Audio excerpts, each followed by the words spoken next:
سوال یہ ہے کہ جب مریم کو شوہر نہیں اللہ نے دیا تھا تو بیٹا دینے کی کیا ضرورت تھی؟ مریم کو شوہر نہیں چاہیے تو بیٹا کیوں چاہیے مریم کو؟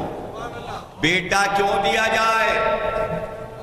اس لیے کہ اللہ نے یہ کہہ دیا تھا کہ مریم کا کفو نہیں ہے، کفو، کافے واو کف، لیکن یہ بھی کہہ چکا تھا میرا بھی کفو نہیں ہے۔ کہاں سمجھے یار؟ کچھ بھی نہیں سمجھے۔ قل هو اللہ احد اللہ صمد لم یلد ولم یولد ولم یکن لہ کفوا احد۔ میں کفو نہیں رکھتا، میں احد ہوں۔ میں کفو نہیں رکھتا، میں احد ہوں۔ مریم بھی کفو نہیں رکھتی، اس لیے بیٹا دیا کہ ایک سے دو ہو جائیں۔